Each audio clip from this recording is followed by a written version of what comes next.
विकास दुबे के एनकाउंटर के बाद एक एक करके उसके साथियों को ढेर किया गया है या फिर गिरफ्तार किया जा रहा है। लेकिन कैसी थी विकास दुबे की गुनाह की दुनिया? बिकरू गांव में 2 जुलाई की रात आखिर क्या हुआ था? इस पर विकास दुबे की पत्नी ऋचा दुबे ने इंडिया टीवी से खास बातचीत की और बहुत से राज से पर्दा उठाया। उसने अपने और विकास के बारे में हर सवाल का जवाब दिया है।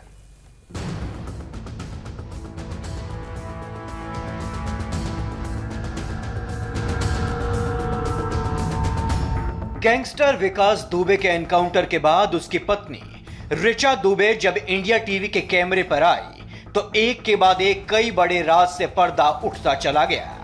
बिकरू गांव की उस काली रात को क्या हुआ था? उस रात गैंगस्टर विकास दुबे के गुर्गों ने कैसे पुलिस वालों को घेर कर मारा? क्या विकास की गुनाह की दुनिया में वो खुद भी शामिल थी? इन सभी सवालों का ऋचा दुबे ने खुलकर जवाब दिया। कहा अगर वो होती तो पति को पुलिस वालों पर गोली चलाने से पहले खुद गोली मार देती। यदि उस वक्त मैं होती, उस वक्त जिस वक्त ये दुनिया भर के कृत्य हो रहे थे, तो मैं ये सोचती कि मैं अपने को इस हालात में पहुंचा देती, पर मैं 17 और 10 के साथ ये अनहोनी ना होने देती। और मैं हर उस औरत से माफी मांगना चाहती हूँ कि जो मेरे पति ने गलत कृत्य किया, उस वक्त वो उन्हें नहीं करना चाहिए था। यदि मैं होती तो मैं अपने आप को विधवा कर लेती। मेरी एक विधवा होने से यदि 10 औरतों का सुहाग बसता तो मैं उसको जरूर रोकती, उस कृत्य को। और मैं हर औरत से माफी मांगना चाहती हूँ, हाथ जोड़ के प्रार्थना करती हूँ कि विकास के इस कृत्य पे हमको, हमारे बच्चों को क्षमा किया जाए। ऋचा दुबे ने गैंगस्टर विकास दुबे के गुनाहों की फाइल का एक एक पन्ना पलटा। ऋचा का हर शब्द एक अलग कहानी सुना रहा था। ऋचा ने कबूल किया कि घर में लगे सीसीटीवी में पुलिस वालों पर चलती गोलियों की बौछार उसने देखी थी। सीसीटीवी कैमरे लगे हुए हार्डली मुझे लगता है 4 से 6 महीने हुए बहुत ज्यादा 6 से 7 महीने भी हो सकते हैं, एग्जैक्टली नहीं मैं बता सकती। और घर में जब कैमरे लगे थे तो हमारे घर की हर औरत के पास उसके फुटेज थे कि सब लोग भाई, क्योंकि एक ये नया अनुभव था कि हमारे घर में कैमरे लगे हुए, और हार्डली कोई ऐसा नहीं था कि कोई देखता हो या बताता हो कि विकास पुलिस आ रही। ये सब सारी न्यूज़ फेक है, इसका कोई भी इस प्रकरण से कोई भी लेना देना नहीं। विकास दुबे के पास अच्छा घर था, महंगी गाड़ियां थी। एनकाउंटर के बाद सवाल उठे कि विकास के पास करोड़ों की संपत्ति है। इन सवालों की क्या सच्चाई है? ऋचा दुबे ने हर सवाल का जवाब दिया।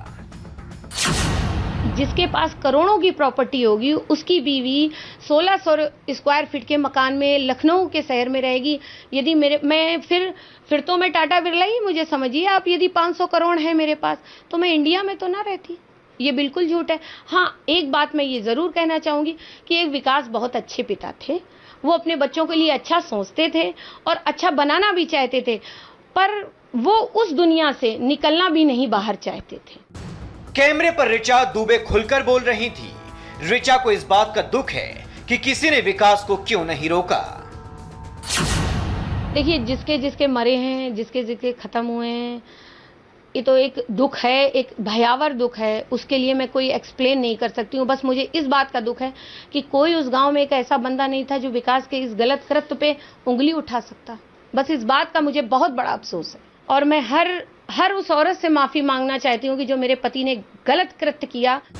इंडिया टीवी संवाददाता विशाल प्रताप सिंह ने ऋचा से सवाल किया कि उसने कभी विकास को अपराध की दुनिया से बाहर आने के लिए क्यों नहीं कहा।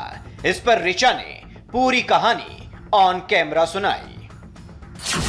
मैं तो कहती हूँ कि उसका लक था, अभी तक वो अपने लक से चल रहा था। आज उसका लक खराब हो गया तो दुनिया में नहीं है। अपने बच्चे और अपने परिवार को बीच मझधार में छोड़ के चला गया। जबकि आज के टाइम पे सर, मैं रो नहीं सकती, किसी से बता नहीं सकती कि हम लोगों को कितनी जरूरत थी उसकी। विकास दुबे अपराध की दुनिया का बड़ा नाम था।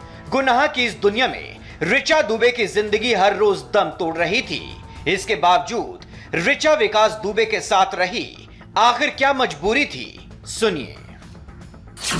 मैंने एक डिसीजन लिया, विकास से भी ये बात करी कि बच्चों को, और फिर एक प्रॉब्लम ये था कि विकरू और शास्त्री नगर का ज्यादा डिस्टेंस नहीं था। बच्चे रोज आते थे जाते थे, वो माहौल नहीं मैं दे पा रही थी। तो मैं डरी। महिला डरती है, मैं डरी और मैंने एक डिसीजन लिया कि अब मैं लखनऊ में रहूंगी। फिर मैं यहाँ आके 2008 को शिफ्ट हो गई। ऋचा दुबे ने सरकार और कोर्ट पर भी खुलकर बात की। कोर्ट और सरकार से विकास दुबे की पत्नी को क्या उम्मीद है, जरा ये भी सुनिए। हमारे माध्यम से आप उत्तर प्रदेश सरकार, उत्तर प्रदेश के मुख्यमंत्री योगी आदित्यनाथ से कुछ कहना चाहेंगी? मैं उनसे क्या कहूँ, बस माफ़ी मांगना चाहती हूँ अपने पति की कृत्य को लेके कि मुझको और मेरे परिवार को। ऋचा दुबे को आपने सुना, एक्सक्लूसिव थी इंडिया टीवी पे। उन्होंने साफ तौर पे कहा कि जिस तरीके से विकास दुबे ने पुलिस के लोगों पर हमला किया, वहाँ शहादत हुई, उसको लेकर के वो पूरे परिवार के लोगों से माफ़ी मांगती हैं। सरकार से भी उन्होंने उम्मीद की है कि बच्चों की पढ़ाई को लेकर के ध्यान दिया जाए, लेकिन जिस तरीके से पूरा मामला आया है, निश्चित तौर पर ऋचा दुबे भी इसको लेकर के काफ़ी ज़्यादा गमगीन और परेशान हैं। कैमरामैन मकसूद आलम के साथ विशाल प्रताप सिंह, इंडिया टीवी, लखनऊ।